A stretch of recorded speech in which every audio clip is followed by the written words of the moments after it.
Hi, this is Wendy, and welcome to my Heal and Grow podcast, where we grow gently, one small thought at a time. If you weren't afraid of failing, what's the first thing you would do tomorrow? That question might sound simple, but it can touch the deepest root of our self-doubt. The place where we know what we want, yet still hesitate to take the first step. In today's episode, I want to talk about something that almost all of us have felt at some point in life. Those moments of self-doubt. The times when you know you're capable but still hold back. When you know what you should do, but the fear of being wrong or being judged keeps you still. And sometimes, that very lack of confidence makes us step away from the opportunities we actually deserve to have. Think about it for a moment. Was there a time when you were laughed at as a child? Or maybe you grew up in an environment where mistakes were judged too harshly.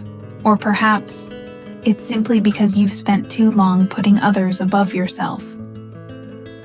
The truth is, a lack of confidence isn't your fault. It's not a fixed part of who you are. It's just the mark left by experiences that haven't been healed yet. Maybe someone once made a hurtful comment, and you carried it with you for years. Maybe you made a small mistake, but were scolded so harshly that you started fearing mistakes altogether. Or maybe you grew up surrounded by people who only noticed what you hadn't done right, and forgot to tell you how much effort you had already made. Over time, those words and those memories turn into a quiet voice in your head, whispering every time you want to try something new. I'm not good enough. I'll probably mess this up. That's how self-doubt begins.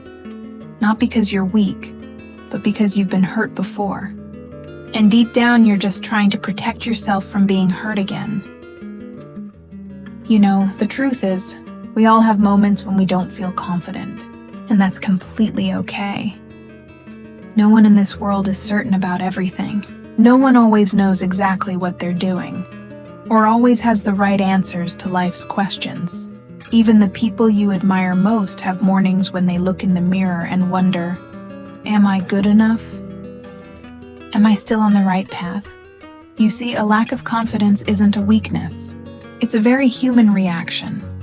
A way for your heart to say, this matters to me. You worry. You hesitate. You doubt yourself.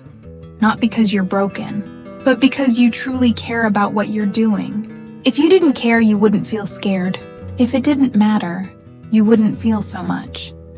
So that feeling of self-doubt, it's actually a beautiful sign of sincerity, because only those who live truthfully, who put their heart into what they do, can tremble at the thought of losing it. That's why instead of seeing self-doubt as a flaw, see it as something deeply human. A reminder that you're still feeling, still learning, and still growing. Because when you're afraid, when you question yourself, you're often standing right next to something that truly matters to your heart. And sometimes that fear is simply proof that you're heading in the right direction. Everyone starts somewhere. No one is born confident, and no one begins already knowing everything. Each of us has a starting point.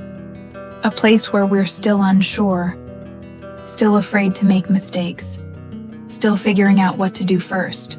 So, there's nothing shameful about not knowing yet, not having yet, or not being good at something yet. Not having simply means you're still on your way there. Not knowing just means you still have room to learn, to grow, and to understand. The things that make you feel small today are actually the soil that helps you grow tomorrow. No seed ever grows directly in the sunlight. Everything begins in the dark, in the quiet, unseen places where no one claps, no one praises, but growth still happens. And in that darkness, the seed learns to endure, to take root. And when it's strong enough, it rises on its own. Life is just like that. When you feel weak or inadequate, that's often when you're quietly learning how to be stronger. Every fear, every failure is a small lesson in patience, resilience, and courage. So don't rush to hate the moments when you feel not enough. Because those moments, the ones that make you feel the smallest, are actually the foundation for your greatest strength later on. When you can look at your self-doubt and say, yes, I'm not there yet, but I'm learning, I'm trying. In that very moment, you've already started to grow. And one day when you look back, you'll realize that everything that once made you feel small was quietly shaping you into someone stronger than you ever imagined.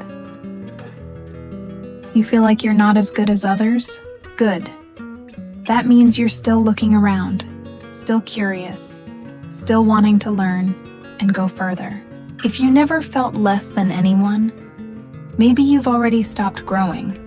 You feel like you're not good enough? That's good too, because that feeling, I'm not good enough yet, keeps you humble, keeps you grounded, and pushes you to keep practicing every day. In fact, people who know they're not there yet are usually the ones getting better, little by little. And if you feel lost, that's also good, because only when we lose our way do we start truly searching for our own path. No one ever finds their direction while believing they already know everything. So all those feelings you think are bad, feeling behind, afraid, unsure, or self-doubting, are actually helping you grow a little more each day. They're like the rain, uncomfortable at first, but without it, nothing could ever bloom. So instead of asking, why am I still so weak? Try saying to yourself gently, maybe this is where I'm meant to grow a little more. And soon you'll see, every fear, every bit of self-doubt inside you has quietly been pushing you forward. If only you're willing to listen and learn from it. Every change begins with belief, you know. The most miraculous thing in life is not that we've become perfect, but that we can change. I believe that confidence in yourself isn't about believing you'll never fail, but about trusting that, no matter how many times I fail, I won't give up. That's the kind of confidence that lasts. Gentle, but deep. It doesn't need to be loud or proven to anyone. It's just a quiet voice inside you that whispers every day, keep going, you can do this. When you start believing in your ability to change, the limits around you begin to stretch. Your fears start to shrink. Your failures turn into lessons. And step by step, you become a clearer, steadier version of yourself.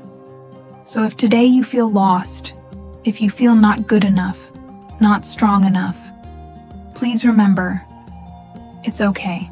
As long as you still want to change, you're already on the right path. And sometimes, that one simple belief that you can change is already the most beautiful beginning. Thank you so much for listening to today's episode of Heal and Grow. I know that believing in yourself isn't always easy. There will be days when you feel small, unsure, or not good enough. But please remember, as long as you still want to change, you're already moving in the right direction. I hope this week brings you peace. The kind of quiet strength that helps you face yourself with gentleness and trust a little more in your ability to grow. This is Wendy, and I'll see you in the next episode of Heal and Grow, where we continue to grow gently, one small step at a time.